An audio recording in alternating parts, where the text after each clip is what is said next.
Ladies and gentlemen, boys and girls, cats and kittens, Empire, welcome back to the podcast. Thank you. I haven't talked about the Amp for a little bit because it's just hasn't been that interesting for a little bit. You got some price action, man. I know you guys were begging for it, dying for it, pleading for it. Give us some price action, and you did get some. The issue that you're going to be running into here, and it seems to be playing out. There's your amp chart.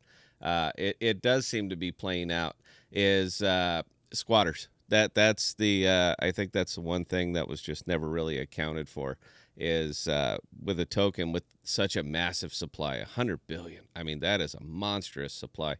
Uh, is that when you bottom out, and you did not, it wasn't that long ago. I mean, we forget about it. This is crypto, but 2 months ago, that's where the token was sitting right now. So it's actually a heroic recovery. I personally didn't think it was going to get that much.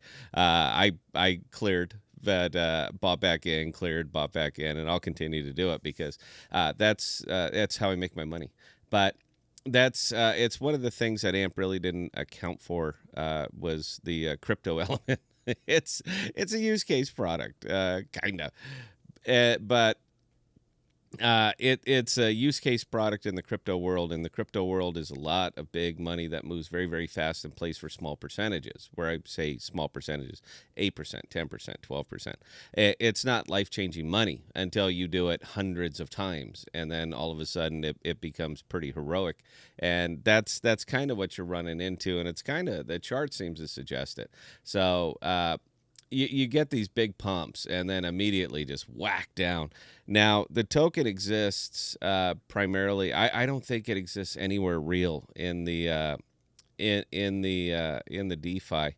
Not meaning that it's paired against odd tokens. It seems to be. It is out there, and it seems to be paired in a couple places, paired against USDT, USDC, stable tokens. So.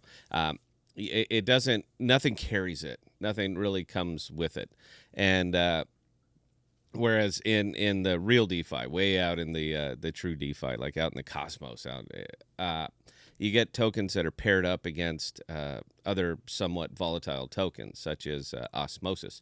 So you kind of get a twofer on there, meaning even if your token is stagnant, if the other token is popping off, it'll carry yours with it. Now, AMP doesn't really have that because again, its primary listings are Coinbase and Gemini.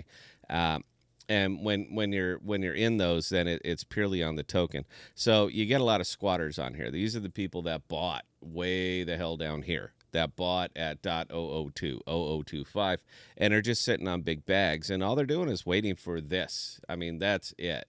So between squatters, between bots, this is kind of your future.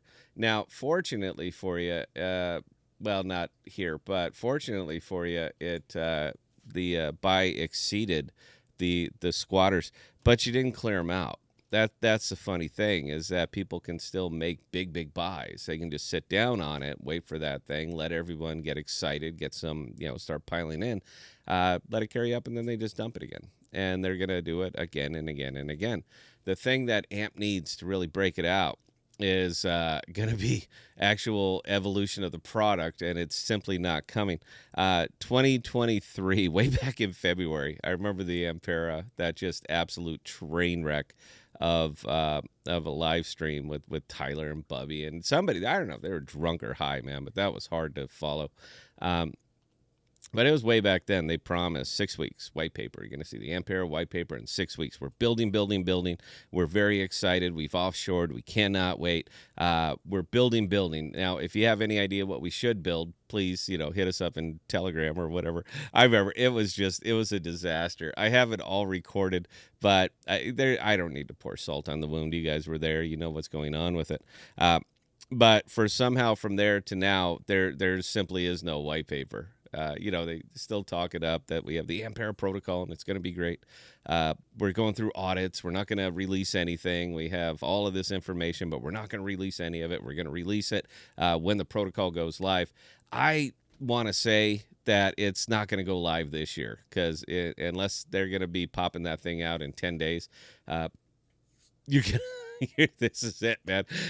We could roll our hope from SDK in 2022 all the way through 2023 and maybe in 2024, and we might see a white paper and all that other good stuff. So it could be. So we moved everything. It's just the AMP is just endless hopium. So you know what? But you did get some price. You did get some price recovery a little bit. Again, it's difficult for me to come down here and just absolutely celebrate it. But it does harken me back to. I'm going to tell a story. I know this is a place for it. I ran into when he just tried and true all the way down believer fella named.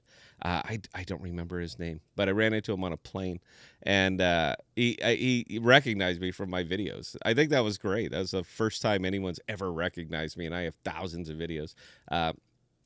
But we were talking about it. We were talking AMP, and it was a few months ago, so it was right when AMP was on the bottom. But I was telling him about another product. I'm wearing the hat right now. I love use case products. I love products that utilize the token. And I told him about Jackal. I said, hey, take a look at this one, man. All right, this is decentralized, permissionless cloud storage. Now, data storage is a big market. I mean, is a massive market, $300 billion annually and only going up. And I said, hey, take a look at this. All right, the token's primed. It's in a good place or in a good space.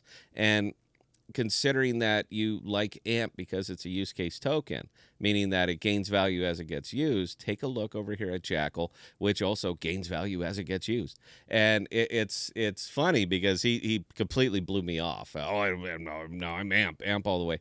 And, you know, again, you got some price recovery, so I think that's awesome. But during the same period, there's a reason that I'm wearing this hat, because it was during this same period which was right about here, August, September. Yeah, that would have been about right. Where Jackal was sitting at 3.5, 4 cents, and it's currently sitting at 32. So that's 188 over the last 30 days, about 1,400 or so over the last 90, 120 days. But it made sense to me to tell people who are into use case tokens about other use case tokens. And that one happens to be a use case token. So while I admire AMP for its recovery, 54%, I'd rather have 1,500 and on something that is just truly ascending. So I'm just saying, I don't care. I'm indifferent to it. I'm good. But if you're into that kind of thing, meaning tokens that gain value on usage, there are a lot of them. And it isn't just AMP. AMP is easy because it's central exchange, easy to stake, do all that stuff. And DeFi is a little bit more difficult. But the world that you're looking for, the use case world that you're looking for is just a wallet away. And it's very, very easy to get to see a Cash, to see Fetch, to see Orai, to see Jackal, to see Kudos, to see all of these are use case tokens. All of these are tokens that go up as people use them, utilize the products. So it's rough for me to continue to talk about AMP, which is a use case token, but it is just so far away where you're missing. You can't see the forest for the trees. So there you go. Anyway, not a lot of you guys make it this far down, but if you do, explore a little bit. You're gonna do okay. AMP's gonna hang in there. But I'm just saying, there's nothing wrong with diversifying. So, and if you need to know, figure it out. I have videos up the ass. We do it on the live streams constantly. In fact, we're going to be live tonight. But yeah, that's it. Look, questions or comments, scott@thepodcast.com. I'm going to answer any and all of them. And until next time, please stay safe. Please be smart with your money, guys. Cheers.